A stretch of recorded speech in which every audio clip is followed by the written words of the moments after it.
Welcome to the airport. Today we are going to look at a Mooney aircraft for our airplane review. Now the Mooney that's behind me is a 1961 B model Mooney, so it's pretty rare. It's the first of the all-metal winged construction Moonies, and they built like less than 300 of them if I'm remembering that correctly. It's very similar to the C model. Some of the differences are with regards to control deflections, and they made a few components out of magnesium instead of aluminum on the Cs. They thinned up a bit of metal in a few locations on the tail, on the floor, and they upped the gross weight. But otherwise it's very similar to a C model. So this is a real fantastic airplane, and I think we'll have a really good time flying this today and taking a close look at it. Okay, so the B model Mooney here, quite a small, compact airplane. Efficiency is the big key to its success. 180 horsepower carbureted Lycoming engine in a small, sleek, aerodynamic airframe gives this thing some really fantastic performance. 179 miles an hour is kind of its optimum POH rated cruise performance at a bit of altitude, and this is a turbo converted normalized turbo model, and it'll do even better than that. Expensive components on the airplane are the retractable gear and these Lord shock discs in here, which I have a maintenance video on changing and inspecting those. Obviously this is a cow-flapped constant speed complex aircraft, and so there is a lot more maintenance expenses on it. From my starter motor video, here we go. Here's that Bendix nose section, the Bendix living inside there, as you can see, exposed to the weather, exposed to the elements, and one of the reasons those can fail. A very popular modification is to install an extra piece of cowling here that improves airflow into the engine and actually gives you about 5 miles an hour of speed, and that's going to be happening to this thing in the not too distant future. Very flat windshield on these early models. This whole top cover here can be removed, giving excellent access to the back of the firewall and the back of the instrument panel. Brake reservoirs under here, back of the instruments can be selected, circuit breakers all on this side. Really excellent access, very nice, because the aircraft is very small and compact. Now, a lot of them got modified with a raked windshield that comes almost right to the front here. It doesn't do a whole lot for speed, but it really does kind of make the airplane look a lot sleeker. But it covers up all of this and makes some of the maintenance tasks very difficult. The F model executives, they went with a 10-inch stretch in the back seats, giving you a lot of extra cabin space, and you got a third window, and that gives you some really fantastic access. The entire tail pivots on the trim system, which is very neat and quite unique to the small aircraft world. And this version is manual flaps, and we've got manual landing gear. Obviously they went to pretty much electric flaps, electric gear in like 1969. I believe 1968 was the last year of the manual gear, and 1968 also a bit unique. It's the only year that has hydraulic flaps, so that's a bit different. Anyway, why don't we climb in and we'll go for a fly. So, the M20, pretty fabulous airplane. We've just got set up at 23 inches of manifold pressure, 2,300 RPM right now, and we're 3,200 feet, just staying below this cloud that's above us. And we've got 150 miles an hour of indicated airspeed, 145 miles an hour indicated airspeed right now. So clipping along quite nicely, and we're certainly not pushing this thing. It's more than happy to run 2,500 RPM plus. Lots of the guys will do that. Obviously, we're just out for a sort of leisurely stroll while we have a chat about the airplane. So very good performance in that regards, and we're probably burning about gallons an hour tops right now with this lower power setting. So although definitely a more cramped airplane, you don't get all that speed for free. So yes, you have an aerodynamically efficient airframe, but you also have a small cabin, unlike that Musketeer with that great big nice roomy cabin, lots of space, lots of ability to put big objects in the aircraft or take your skis with you. Really not the case with the Mooney. I'm 5'10", 5'11" on a good day. And you know, my head is almost in the ceiling. I really wouldn't want to be too much larger flying this aircraft. Now, I have flown this particular model with 4 adults in it, 3 males, all 5'10", 5'11", 180 to 200 pounds, 1 small female, sort of 5'4", and very light to compensate for the rest of us. But, you know, after an hour or so, you're kind of happy to get out the plane. There is not a lot of leg room behind me, so I'm comfortable on the pedals right now, and I've got like that much space between the back of my seat and the front of the rear seat. Now that F model, they put 10 more inches of leg room back there. Very nice for your passengers. So,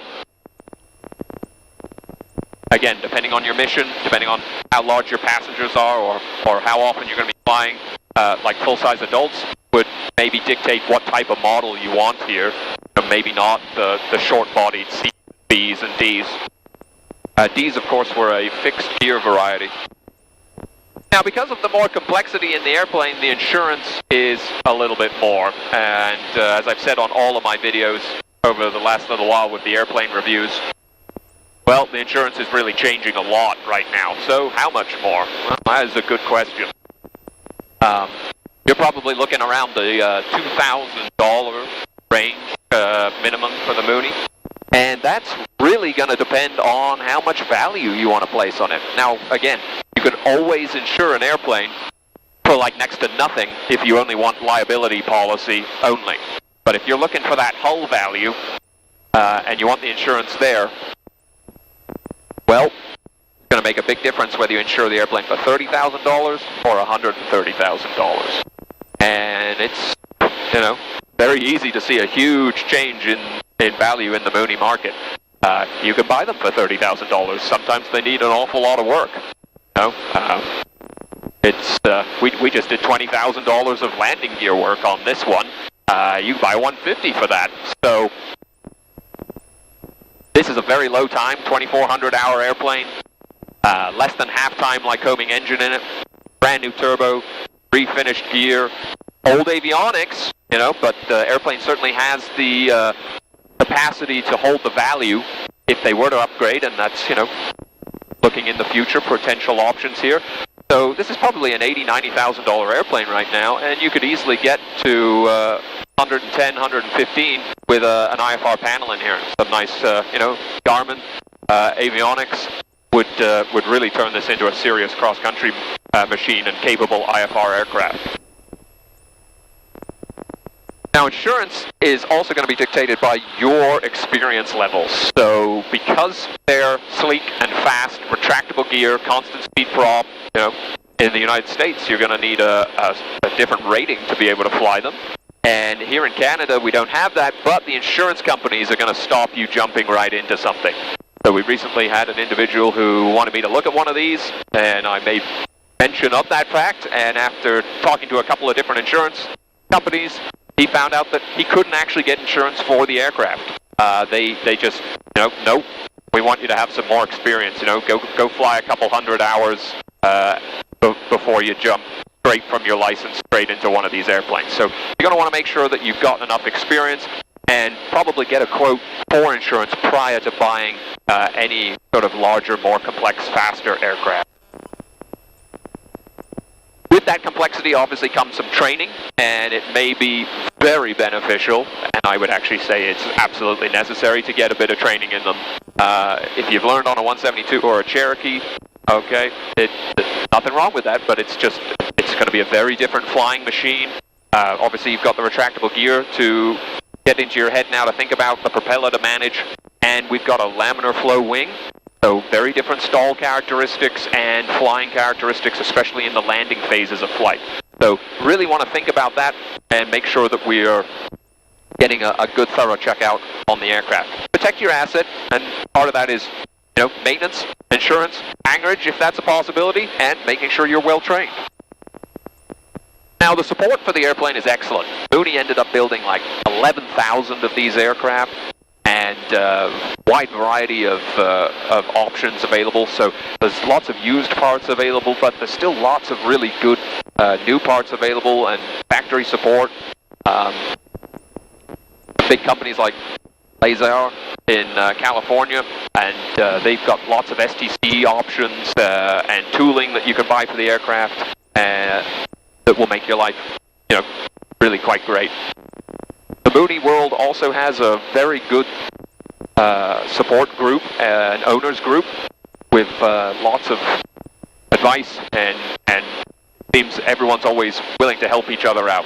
One of my Mooney customers had some alternator troubles last year, traveling down to the Bahamas, and he literally just, made a post on the forum, letting them know where he was and that he had some alternator troubles, and another Mooney owner was nearby, came to his rescue. So that's a pretty fantastic Charlie Alpha group to have supporting everybody there. Kind of really a southbound.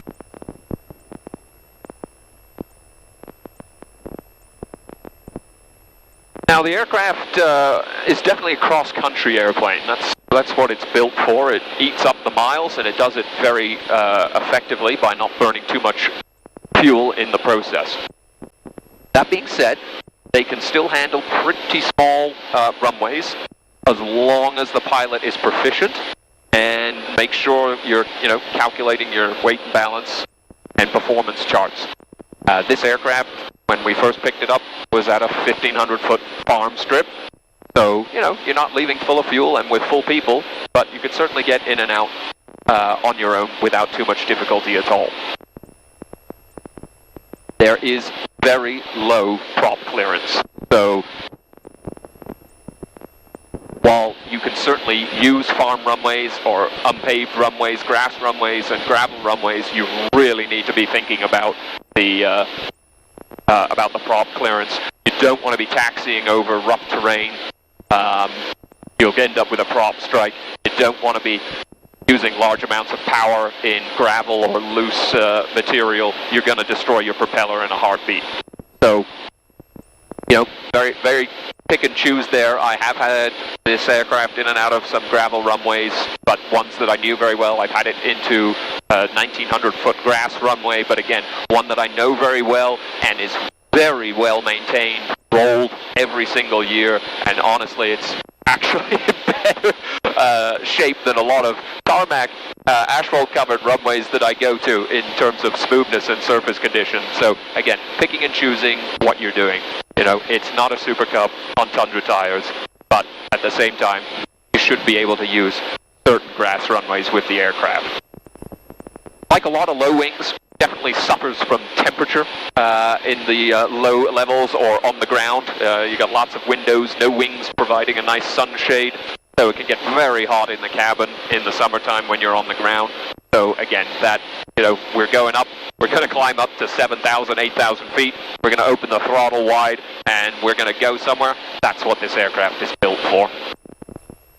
Do not like where the fuel selector is in this B model. I'm getting more used to it, but it's very hard to see and kind of in a hidden location, it feels like. But that, again, comes with training, comes with practice, getting used to it. Same as getting used to swinging that Johnson bar for the manual gear. It's pretty busy, just a heads up. Now, just to back up a little bit when I was talking about value, value obviously is going to be largely affected by maintenance and the equipment in the aircraft. Being such a complex airplane, as opposed to, say, a 172, there's a lot more potential for things to not be going right with them. So, obviously, this one being a turbocharged, turbo-normalized aircraft, there's a huge expense with the turbocharger when that needs to be overhauled, and we just went through that. Engine condition, well, that's pretty comparable to any aircraft. Has the engine been flown regularly? How many hours are left on the engine? What's the condition of your accessories, magnetos, carburetor, or if you've got a fuel-injected version, because you could get these, some of the later models fuel-injected with 200 horses, and actually a wide variety of different engines throughout the models. Propeller, constant speed, more maintenance requirements, again, here in Canada, overhaul every 10 years. So that adds fairly significant cost to your flying. The landing gear. The landing gear is very clever, but it is retractable, it all moves, and by that very nature, it invites a lot more maintenance and some higher costs. The aircraft uses a shock disc, which is basically a very fancy, very expensive hockey puck that's stacked on top of each other to absorb the landing effects.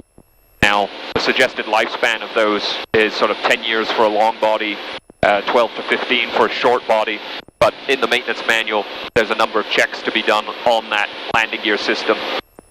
A lot of those checks aren't well understood, and Mooney has even released service instructions basically saying you have to do the checks and you have to understand what's going on, because we're having gear failures with the aircraft that are completely avoidable at the checks being done.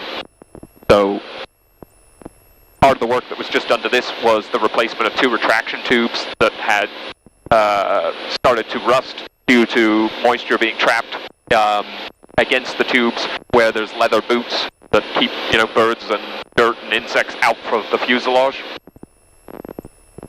The aircraft needs to be jacked up and measurements are taken for the shock discs to make sure that they're not compressing and losing their tension.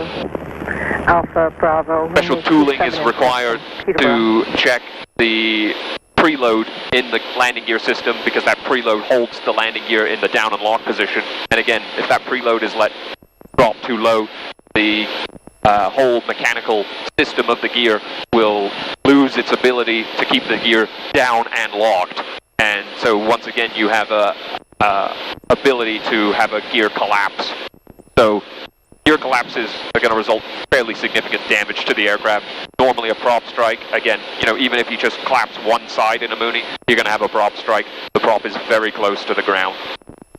So depending on how that landing gear system's being treated, the aircraft could be, right due for some very, very expensive work, or it could have just had it done, and that'll change its value. Again, avionics, it doesn't matter what airplane you're talking about right now. Avionics, is it old or is it new? And if it's old, it's quite expensive to upgrade to new capabilities. Mission-oriented, okay, if you're just VFR flying, not such a big deal. And like even this airplane with the old radios that it's got old KX-170Bs. They both work beautifully. Transponder works, everything works. The ADF doesn't work anymore, but everything else works. So, okay, it's a VFR airplane, that's fine. Now, Garmin's coming out with some really fantastic equipment at the moment, so it's getting more and more cost effective, but it's still a pretty large pill to swallow. Overall, really like the Mooney aircraft. It's a real joy to fly. It's all pushrod controls, right? There's no cables in the flight control system. Very responsive aircraft. It's like flying a little fighter. At least I feel like it's like flying a little fighter. It's a real joy to fly. It's great for going places, and it's cost effective in terms of your fuel burn. You just got to be careful because you could spend an awful lot either restoring one or in maintaining one. Well, I hope you found the review video helpful. Please remember to subscribe to the channel and like the videos. And stay tuned for more content. Stay safe and happy tailwinds.